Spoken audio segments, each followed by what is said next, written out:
Hey, creepy people. This is P&W, Haunts and Homicides. I'm Caitlin. And I'm Cassie. Together, we explore stories of the paranormal and true crime throughout the Pacific Northwest. For each episode, we do a tarot reading to help us gain some insight on the topic as we share the facts of the case and our interpretations. You can find our episodes featuring true stories from infamous cases such as the misdeeds of Boeing, as well as lesser-known true crime cases like the murders in Tunnel 13. As well as our spooky stories from Pike Place and Ravens Manor on Apple Podcasts, Spotify, and anywhere else you'd like to listen. Have a creepy ass day.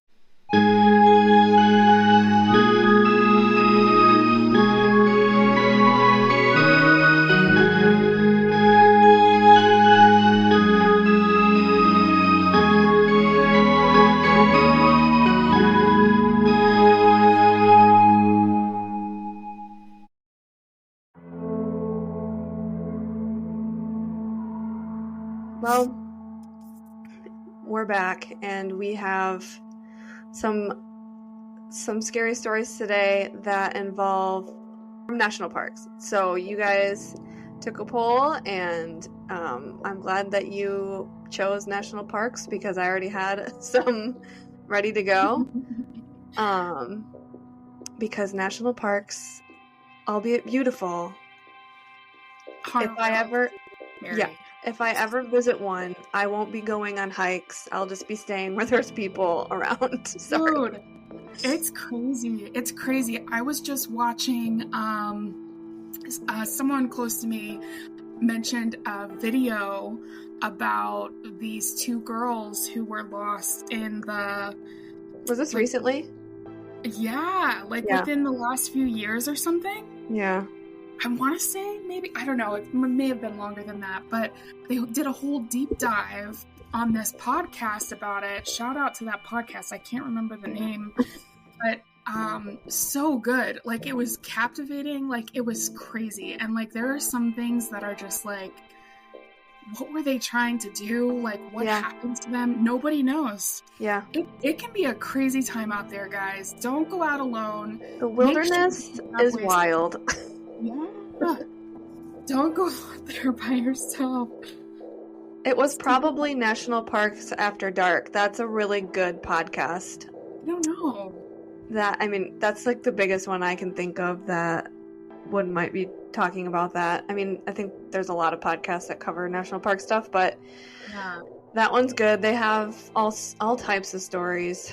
I am not like a diehard fan of their podcast, but I enjoy it, like listening to it. Like, you don't have to like listen to every episode to know what's going on. You can just kind of like pop in and listen, but they've got good stories there for sure that make you not want to visit national parks.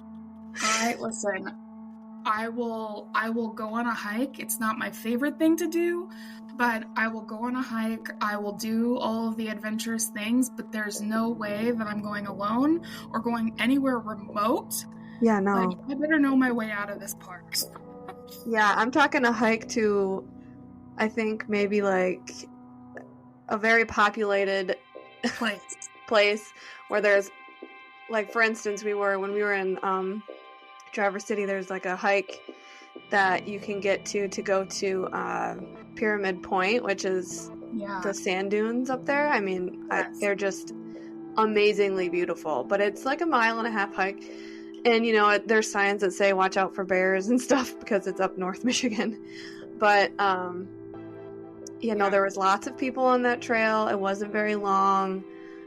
Granted, there was a lot more uphill than I would like, but it was beautiful. So that's the kind of hiking I'll do. Nothing like compared to some of the stories I found will I be doing. And never, under any circumstances, could you pay me to do it alone. Absolutely not. The benefit to living in Michigan is that, as far as you go, you're going to run into water. It's true. On all sides. Yes. Yeah. There's not going to be a situation where you're not knowing where you are. Somehow you're going to find the water. Oh, gosh. Yeah, exactly. Which is scary, right? It's true. There are some pretty wooded areas in northern Michigan. that you could very well get lost in, dump a body, and nobody would probably find you or find the body. And I mean, it's very true. But yeah, I wouldn't be going to those remote areas. No, thank you. Well, it gives us content. Exactly. It sure does. Do you want me to do kind of what we did last time and post some in the chat so you can read them too? Because there's a handful. Sure, let's do it. Okay. I'll read the first one, and then I'll post the second one here in the chat for you to do. Some of them there's short ones. Some are longer. But I think it's a good kind of mix between. Awesome. So, all right. So, this first one, starts off, I was traveling solo around the Olympic Peninsula in Washington State and making various stops in the Olympic National Park. I decided to stop, and forgive me if I pronounce these things wrong because I'm not good at that. I think this is Quinault. I don't know. Mm-hmm. There was an ancient footbridge that led across the river, but it looked like it might collapse if I tried to cross it, so I decided not to. It was off-season, and I was not in a tourist area. I was the only one there. Red flag. It was so unusually hot outside that I decided that I needed to get in that water.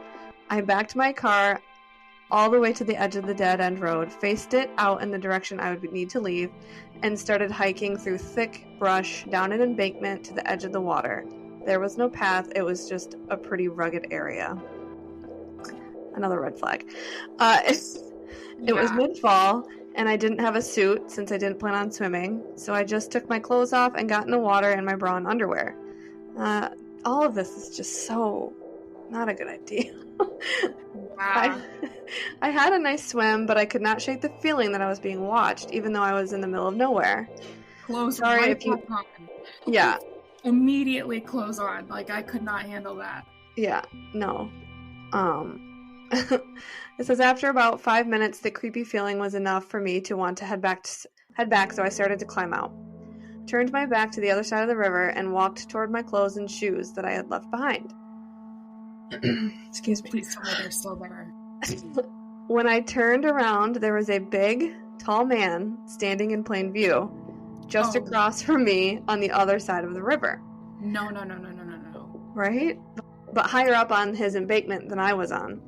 He was wearing a poncho made of animal pelts, had very long hair full of sticks and twigs, and looked like he had been living out in the wild for a very long time. Wow. We stood and stared at each other, me in frozen terror, for what felt like forever, when all of a sudden he frantically took off in the direction of the footbridge leading across the water, which is probably leading to her. I grabbed my car keys, tried to grab my clothes and shoes, but they got tangled up in some blackberry vines, so I left everything and went running for my life through the thick brush and blackberries, barefoot and in my underwear, trying to make it to my car before he made it across the river. There was no doubt in my mind that he was trying to harm me. When I made it out of the blackberries, which, by the way, blackberries have thorns. I was thinking that same thing. Like, that has to hurt. Right. I can't even pick blackberries without, like, something like a coat on because it hurts. Yeah. Like, you can't even stick your arm in there. Hell no. I could see he was crossing the bridge toward me rapidly. I got to my car and flung my door open just as he arrived. I locked the doors while he pounded on the hood of my car, screaming and grunting non-verbally. The moment he went for my driver's side door, I hit the gas and took off as fast as I could. I looked back, and he was chasing after me. He must have run after my car for at least a mile until he faded from view. Wow. What the? Wow. She says I was bleeding everywhere from running nearly naked through blackberries. I was wet, unclothed, shaking and crying. Had I hesitated for literally 10 seconds longer, I don't think I would have made it out alive. Even typing this out, again, all these years later, I am starting to shake. I feel like I was being hunted. This is the only way I can describe it. That's crazy. And then it says, I will never go back to that area. I wouldn't suggest it. Since that moment, I always bring a hiking buddy with me when I venture out, and the day is going to haunt me for my life. I have had many years of therapy, and that experience is still as vivid as the day it happened. That's wild.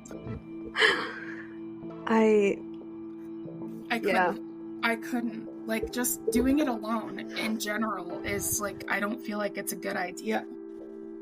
I mean, why would you... No. I mean, I wouldn't have put myself in that position anyway, but I think everybody knows that we wouldn't do that to begin with at this point. Wow. So I'm glad she made it out alive, because that...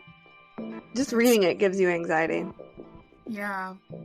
Just, like, having somebody, like, it feels like somebody's watching you is, like, creepy in itself, you know? Mm-hmm. When I first started reading that story, I thought it was going to go, like, a Bigfoot route or something, but real people to me are scarier, sorry. Right. But, yeah. Anyway. Stay away from that area if you live in Washington. Yes. Should I read this other story? Yeah, go ahead. So, posted up right outside of Zion Park in an unmarked Bureau of Land Management campsite. It's almost midnight, and a car drives up this backcountry dirt road that I'm set up on the side of. It's pitch black, nobody around me for miles. There's plenty of empty sites all along this dirt path. This car drives right up to my spot and shines their car lights right into my sight and tent. Nobody gets out of the car, but they stay there for 12 whole minutes. I was scared shitless, all alone with just a pocket knife and bear spray in my tent for protection. I was too terrified to get out of the tent. Then they started to drive to the end of the dirt road, which is a dead end. They never turned back around, so I assumed they stopped for camp. I barely slept that night. I was too scared. Next morning, I was up and ready to go a little after sunrise. So as I left, I went up to the end of the road to loop around, and there was nobody there. Nobody. I feel like there's no way I could have slept through them leaving, but I guess there's the tiniest possibility. Or it was a Utah ghost car. Who knows? All I know is that was one of the creepiest camping experiences of my life. What is a Utah ghost car? Just gonna ask that. I've not heard of what a Utah ghost car is.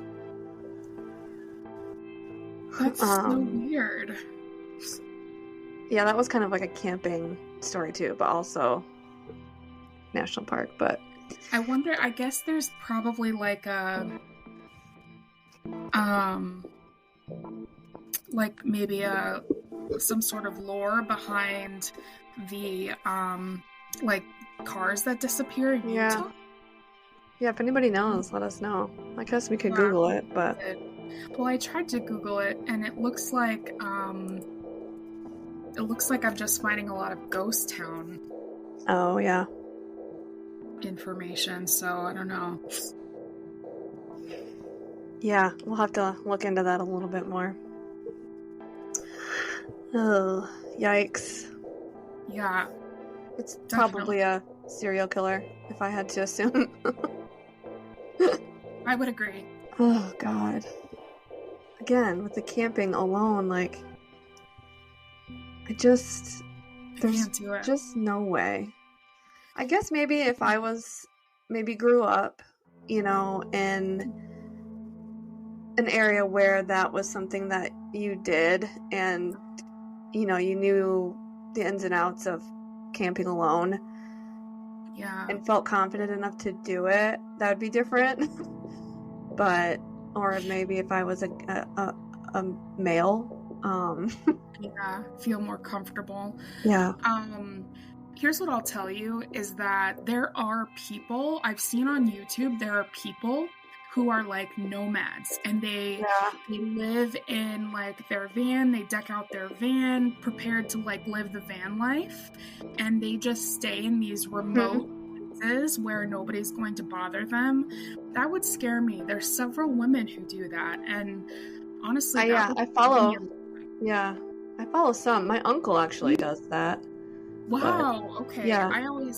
I've watched a couple of them just to see, and they work remote. They, do the whole thing, and they're living it up. It's crazy. I never even thought of something like that, but a lot of people really enjoy it. They enjoy kind of, being out there. So I think that it would be cool, but also I would feel safer because you're in like a vehicle, so you can and you can lock stuff. You can just hop right into your driver's seat and drive away if you have to, In a tent, it's like you're exposed. You have to get out of your tent to get to safe. Like, no, that just is so... No. Yeah, my uncle lives in a van, and he drives just all up and down the West Coast area, and he's done that for a long time now, a few years. It would be really cool, I thought, that the other great part of it would be to just get away from the light pollution and see night sky just like at its purest. That would be so cool, just to see all those stars, and it would just be awesome. I would do it that way if I was with somebody and it was like just a trip. Driving across the country and driving back home afterwards. Yeah, plenty of gas to get to there and back. Yeah, for sure. Yeah. Okay. What you got next? This next one is a little shorter, but it's weird. Again, all of these are weird, but okay. So it starts out, I was part of a 3-person trail crew. We were a good 26 miles from the trailhead. We were working on diverting the existing trail from an eroding cliff. The new trail was going to be a 7-mile diversion, so we were 5 miles into building the new trail.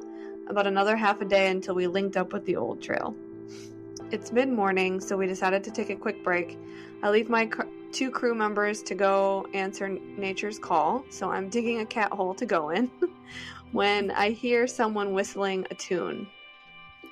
I just assume it's my crew, so I call out that this place is occupied. The whistling stops, and it's quiet. Then it started again. It just moves below where I'm at. Then down the hill a ways, I see 2 men. Both were dressed in black suits and top hats, carrying canes. Just casually walking in the middle of the wilderness, no packs, no water bottles, looking like they were taking a stroll in a park after an opera. I don't think and just start walking back to my crew, way freaked out. I tell them what I saw. We all go back and catch them just leaving sight.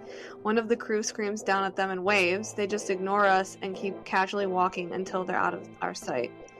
They weren't using any trails either, just walking in between trees. Just a weird and freaky experience for all 3 of us. I don't think we hardly slept that night. We finished our trail that morning and raced back to civilization. Just took note of it in our weekly report, just in case those people did get lost out there. Wow. I'm assuming they did not hear anything else about the men in top hats walking through the woods. That's crazy. Those people were ghosts. I was just going to say, what do you think they were? Definitely probably ghosts out there. Yeah. What was I going to say? That, that's interesting too, like totally unrelated to the ghost comment, but taking note of like what you see and what you hear and what you're doing out there. Right. In case, someone asks you about it, then you can, look back at your notes. That's really smart, actually. Isn't it? Yeah. I was going to say, too, the other weird thing is that they were able to catch sight of them once he left, went back and got his, I'm assuming it's a guy, got his, fellow crew workers or whatever, and so. Wow. Yeah, pretty weird. I mean, if I saw that, I don't know what I would do. Mm-hmm.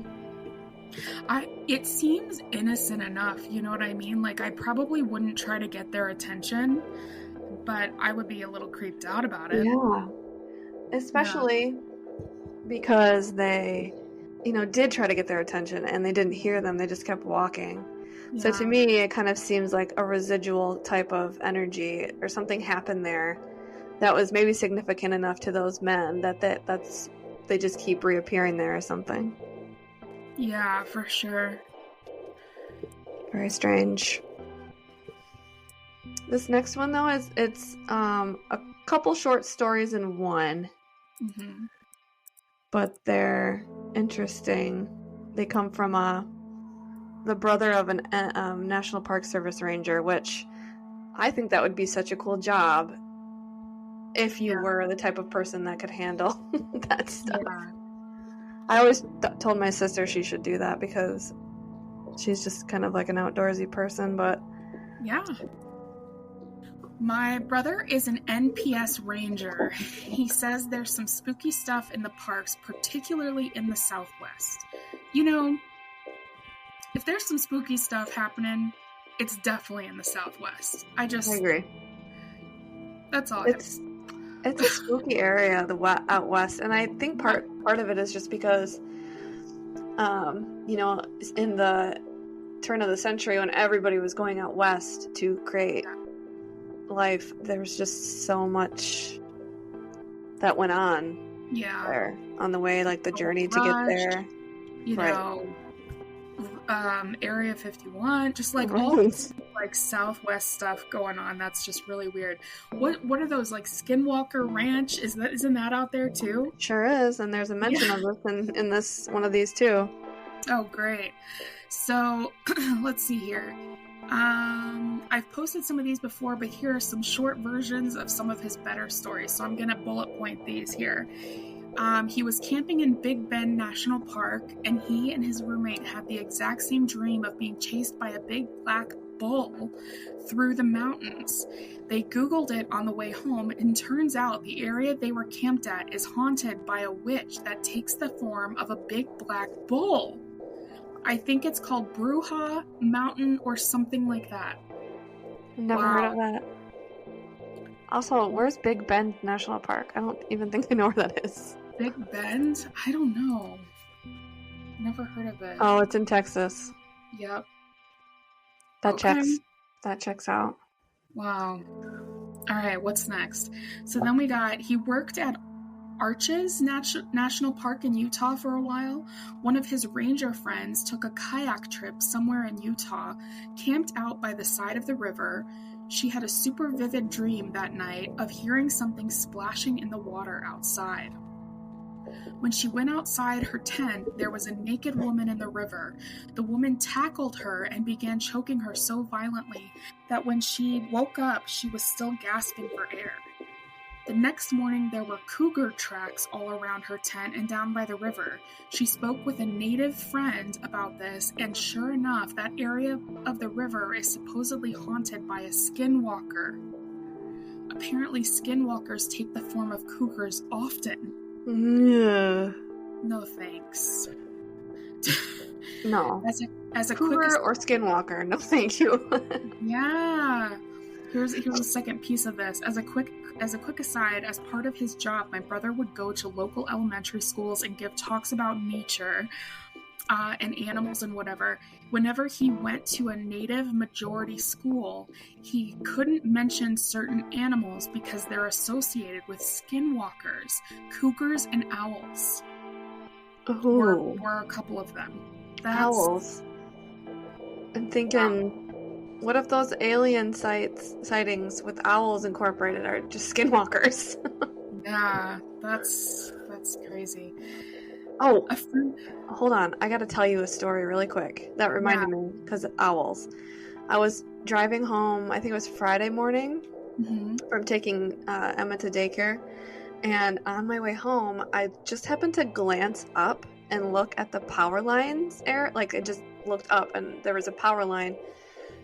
And there was an owl just perched up on a power line, just staring down at me, like watching me. Like I felt like it looked into my soul when I was driving. Wow. It was really cool, but it just reminded me. Anyway. It's kind of surprising that an owl was on the power line and not like a tree or something. It was a wooded area, so maybe she was just checking it out. But Yeah, we have owls near our house that we hear frequently, so I don't know if she was just one that lived around there or what, but... The fowl community, you got birds, you've got chickens, you've got peacocks, you've got... I know. Owls, I mean, Cranes, herons. Yeah. We have a lot. Oh my goodness. Your neighborhood is full of them. It's a portal to another land, I think, somewhere in my backyard. Yeah, exactly. The portal's open, by the way, just in case you didn't know. No kidding. A friend of his had a Bigfoot encounter at a large national park in the Pacific Northwest. This is kind of some of my old stomping grounds. Mm-hmm. This guy is a super experienced biologist, doesn't like talking about this because it could screw up his career. But several years ago, he and another ranger were doing field work in the backcountry and were driving parallel to a river. On the other side of the river, they saw, and I quote, what looked like an extremely tall man, all in black, wearing a hoodie. This thing saw them and took off after them. What spooked my brother's friend was it was keeping up with their truck, running like a man and jumping over rocks and logs. Again, he doesn't like talking about it because this guy is a semi-famous biologist up there, and claiming a Bigfoot encounter could hurt your reputation. Plus, it sounds like it scared the shit out of him. I mean, I'd be freaked out too, man.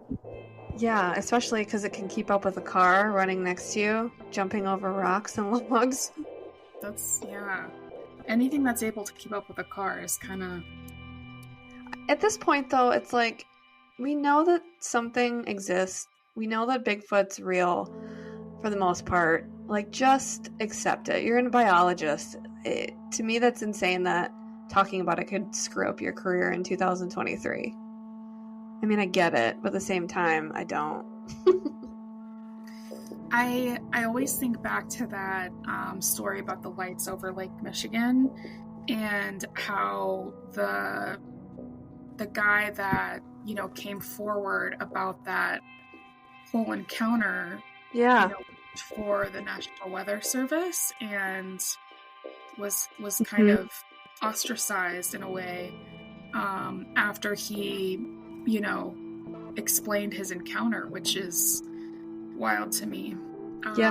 It ruined his... I mean, it didn't ruin his career, but he was forced to change direction in his career, I guess you could say. Especially considering that so many people in our state saw it. I know. And experienced the same thing. So literally everybody did. Yeah, it wasn't like it was like just him, you know what I mean? It was several people across the state, not even, just in that area either. Yeah. So, I know. Let's see here. Apparently the famous old hotel at Old Faithful in Yellowstone is super haunted. I didn't know there was a hotel at Old Faithful. I didn't either. I've never been there, but it's on my place to visit before it explodes and kills us all. There really is. Yeah? Yeah, it's called the Old Faithful Inn. Okay. 327 rooms, historical lodge, more than a century old. That's big. Yeah, it actually looks quite nice. It reminds me of like a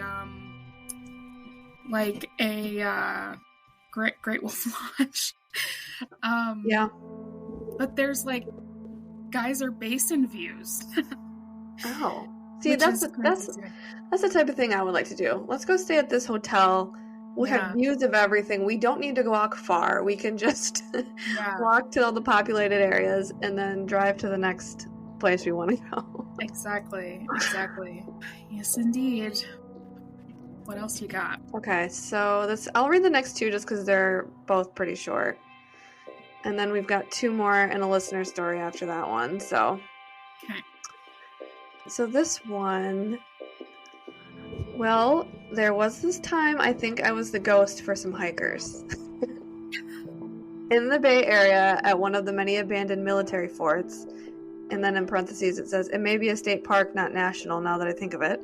My friend and I climbed into an abandoned bunker through some broken bars to take pictures of the interesting graffiti.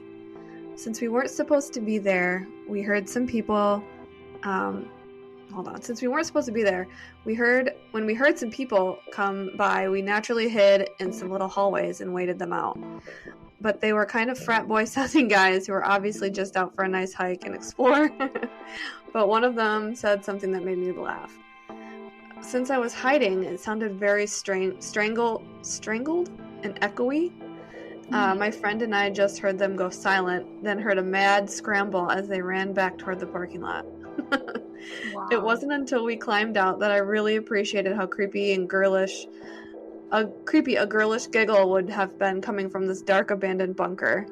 So the boys who were hiking in the Bay Area outside of north of San Francisco in around 2016, it wasn't a ghost, just a girl who had to get in trouble for didn't want to get in trouble for trespassing. That's funny. A nice little reminder that not everything is a ghost. Yes. Even though it might be, but it's probably not. Might feel like it. Yeah. I just thought that one was funny because it was like, it just totally scared the hell out of these people. Okay, so this next one is just small and to the point, and that's why I liked it. But it says, I saw a large, deep, rectangular pit in the middle of a national forest. It doesn't say which one, but it looked like someone was about to be buried. I carefully walked away as quietly as I could, afraid I'd fall into a different pit with a body in it, but the mind can play some mean tricks on a person. So, that's it. I mean, if I saw a rectangular pit dug out in the middle of a forest that I was walking through, like, I'd be running. It's a murder. Like, yeah. I would lose my mind. I wouldn't know which way to go. Somebody's out there burying a body that they... Right?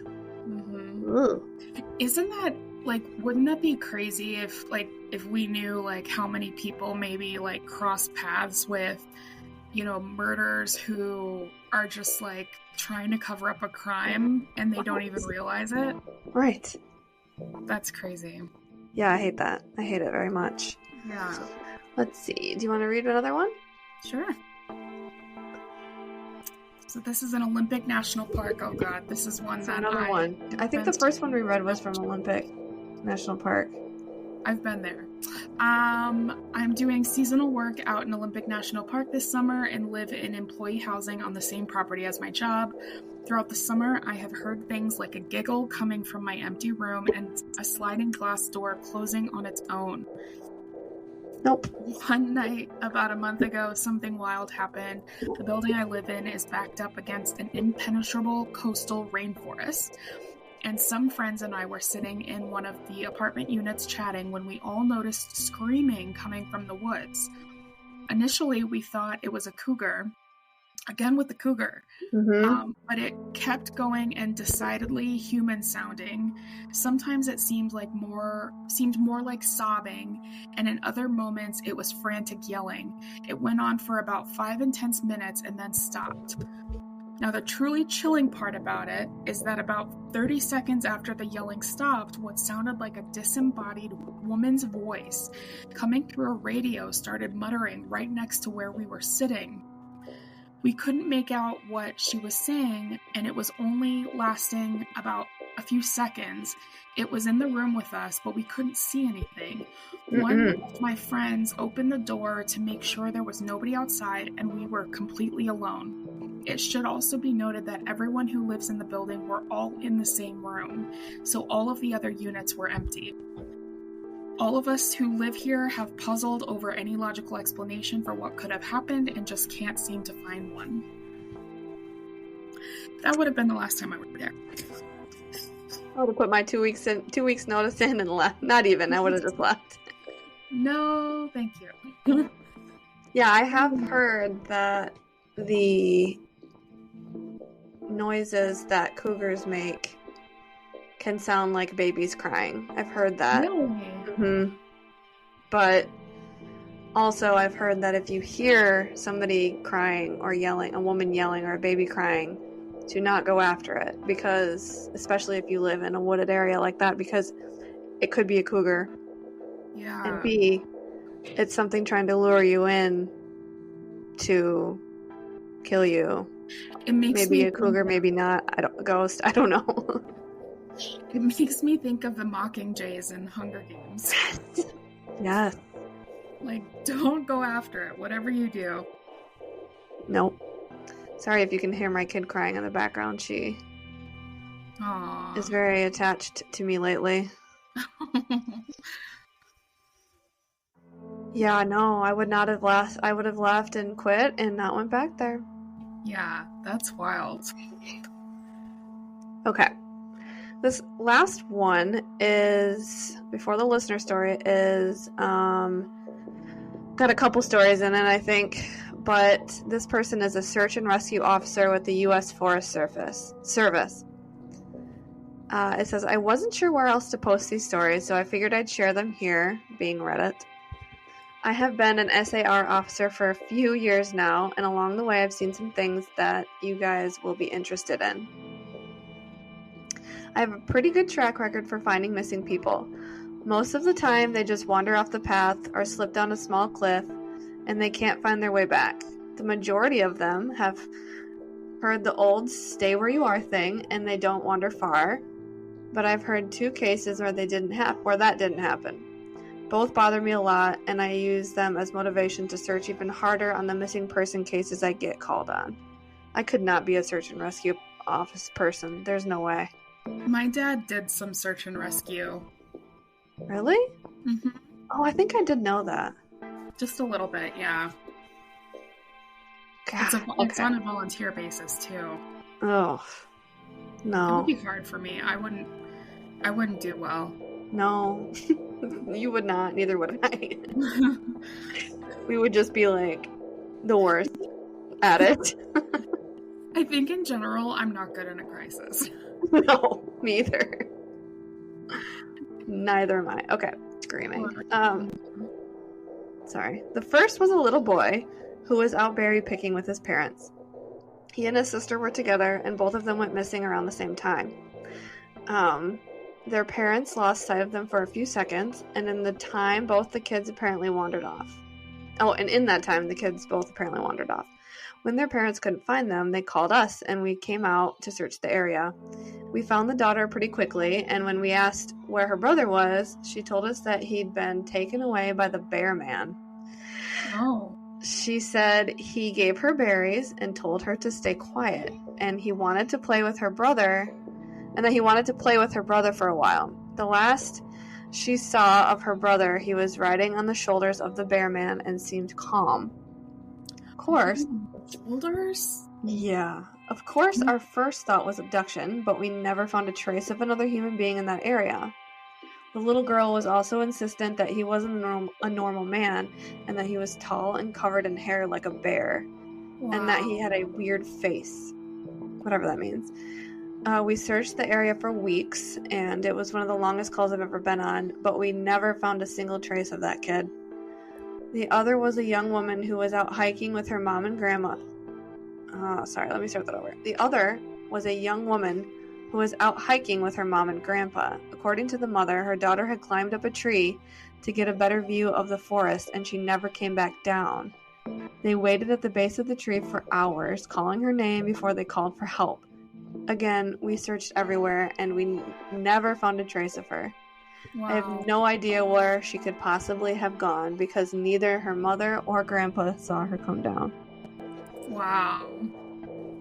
I mean, the first one sounds like Bigfoot, but also could have been somebody like that creepy guy from the first story that was just living in the woods trying to eat people. I don't know.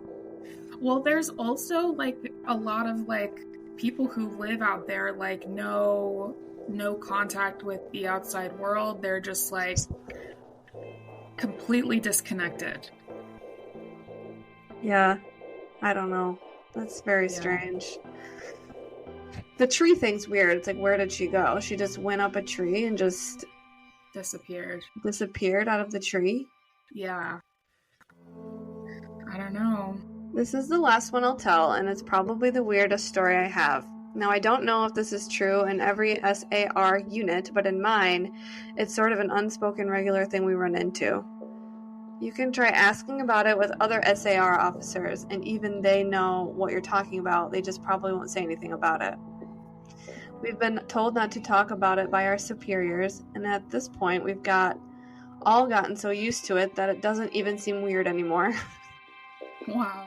On just about every case where we're really far into the wilderness, I'm talking 30 or 40 miles, at some point we'll find a staircase in the middle of the woods. It's almost like if you took the stairs in your house, cut them out, and put them in the forest. I asked about it. Oh, wait. Sorry. It's almost like if you took the stairs in your house, cut them out, and put them in the forest. I asked about it the first time I ever saw some, and the officer just told me not to worry about it, that it was normal. Everyone I asked said the same thing. I wanted to go check them out, but I was told very empathetically that I should never go near any of them. I just sort of ignore them now when I run into them because it happens so frequently. Oh my goodness. Like, what? Yeah, that's crazy. Just staircases in the middle. I've heard that is something that happens, but it's also very portally type stories. Like, they just... Yeah. And some of them the stories I've heard about a staircase being in the middle of the woods is... they don't sound very real to me, but yeah. I'm interested. If you are a search and rescue member, let us know if you've heard that. Yeah. Or if you know somebody that has. Mm-hmm. Definitely be very interested. Weird stories. I'm sure this person has seen a lot of crazy stuff. So the last one we have is a listener story. She is a paranormal investigator, researcher from Ishpeming, Michigan, which is in the UP, the Upper Peninsula. Mm-hmm. And she sent us a story. Yay. I love these listener stories. Please tell me if you guys have them. I love them. I know. Keep them coming. Do you want to read it or do you want me to? No, I want you to. Okay. It says, I have investigated 2 very haunted locations here in Upper Michigan. The Nama Inn, I hope I'm saying that right, located in Nama, Michigan, is a quaint little inn that has lots of history. Before I continue, I did Google this because I was interested in where this was. But I want to go here because it looks so cute and little and just super haunted, and I want to go here. But anyway, the first time I stayed there, the staff told me stories about one of the resident ghosts named Charlie Good.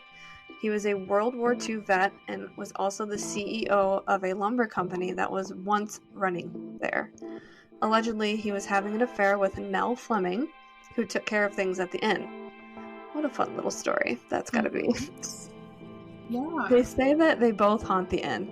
The first night, my sister and I were the only ones staying at the inn. They don't have any staff that stays there overnight.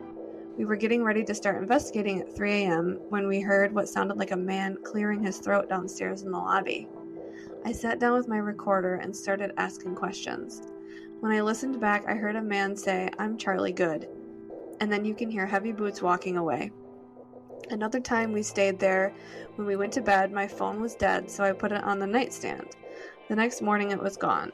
We always leave a camera and a recorder running overnight, so we decided to check the camera first, and apparently, in parentheses, they messed with it because it was snowy.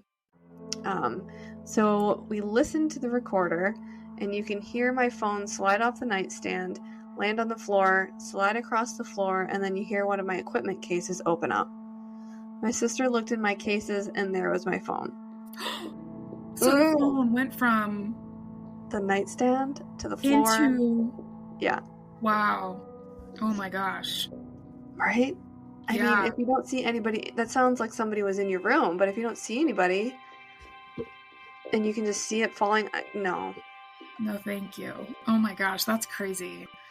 I wouldn't. Yeah. No thanks. It says, my friend Susan Hill and I do paranormal tours in the lighthouses here. Lighthouses are so haunted. I know they are. All of them are. Yeah. One night we decided to do a late night investigation. The lighthouse seemed to be pretty active that night. I was there by myself for a while, and I was setting up some trigger objects downstairs when I heard someone running down the stairs behind me. I stepped to the side, expecting someone to be there, but there was nobody there. I quickly did an EVP session and asked who was behind me on the stairs, and captured a woman's voice saying, "It was me." Then later that night, I was downstairs moving some of my equipment. Someone or something pushed one of the little cars forcefully across the room. We were doing a Facebook Live and captured the sound of someone walking through the hall and up the tower stairs. Susan started to feel uncomfortable, so we decided to leave. As we were leaving, a very loud maniacal laugh came from the basement of the lighthouse.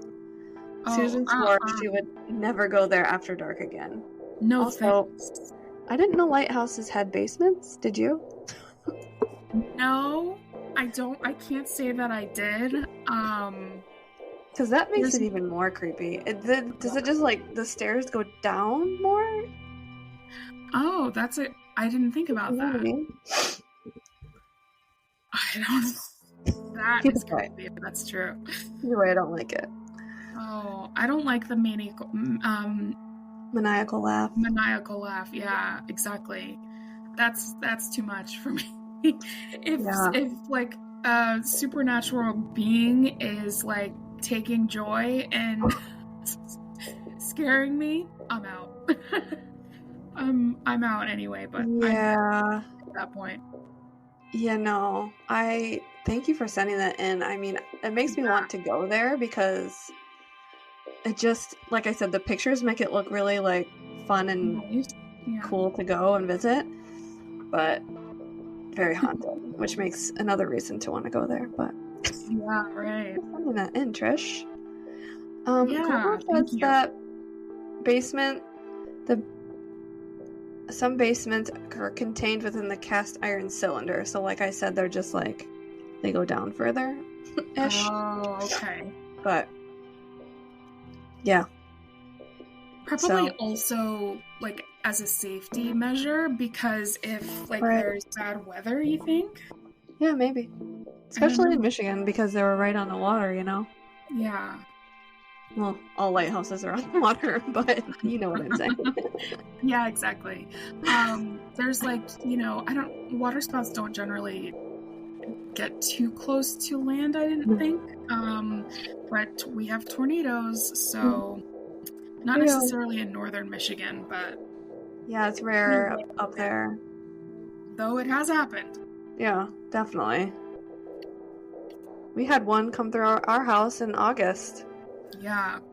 It went through the back of our yard, pretty much. It touched down, a mile away from where I live?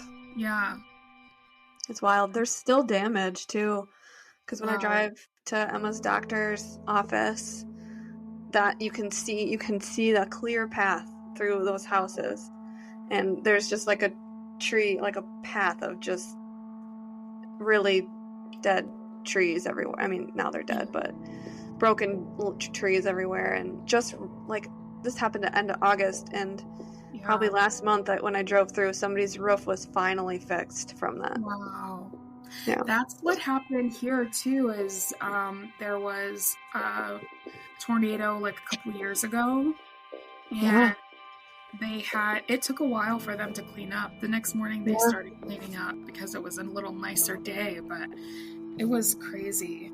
Yeah. That was a crazy night just for me. Like, I remember you texting me during that. I cannot believe that I drove the exact path that tornado took. And it's like I could have chosen any other way to get home, but I choose that path.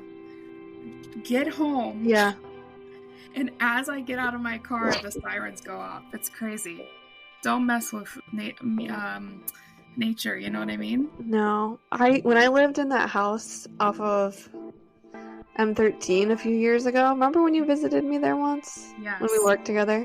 Yeah. So that is the house that I lived. That house was destroyed in the early 1900s by a tornado, and they rebuilt it.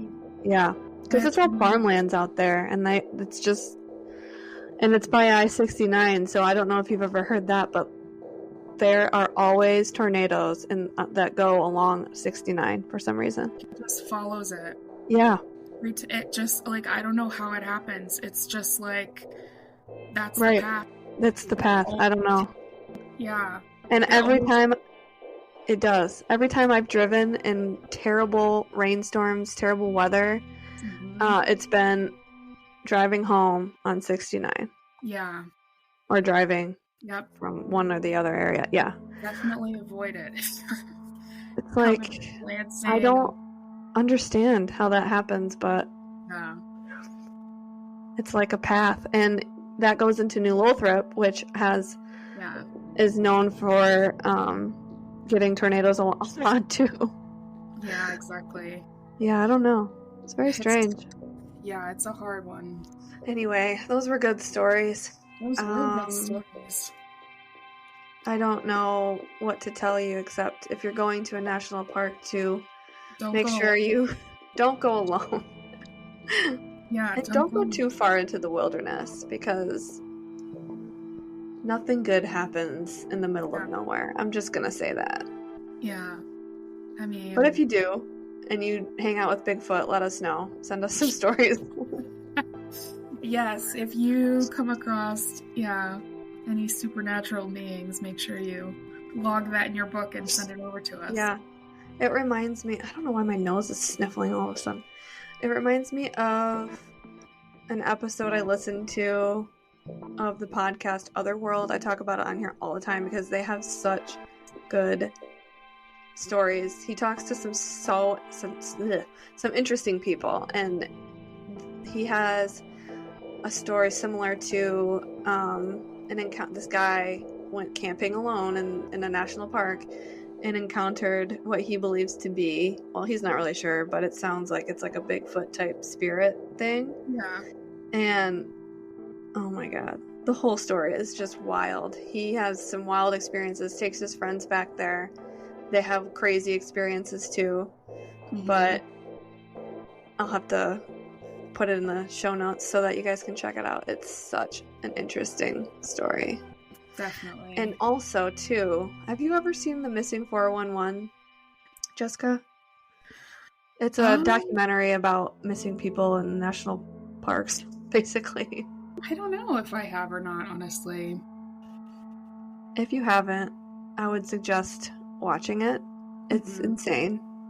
I think there's 2. But yeah, they're just wild stories. One's about a little kid going missing. And just everything about it is crazy. So, yeah, I'll have to check that out. Yeah, you'll have to watch those. There's a lot of podcasts too about them, and it's sad, but it's interesting. It's very interesting. It's like, definitely. Are they UFOs? Are they Bigfoots? Big feet taking them? Yeah. I don't know. It's just wild stuff. But yeah, if you have a national, state park, outdoor wildlife story you want to tell us, wilderness story, we'll be happy to read it because they're interesting. Yeah, definitely. Thanks for joining us. Yes. I feel like there was something else I wanted to say, but now I don't remember what it is. That's okay.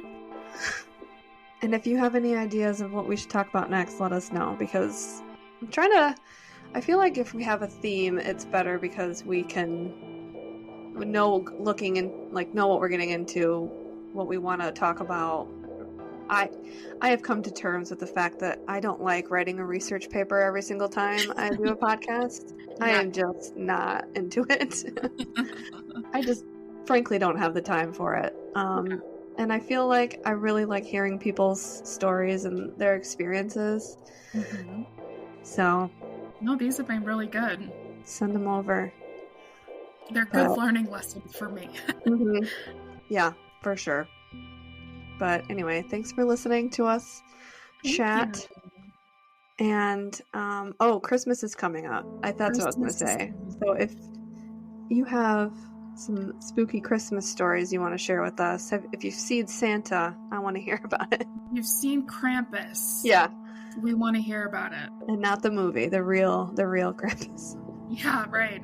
That's a good point. Wow. Anyway, all right. Well, thanks for listening. Yeah. Hopefully, maybe we'll get another one out before Christmas. We'll try. And if not, it'll be after. But Yes. Okay. Thanks for listening, Thanks, everybody. guys.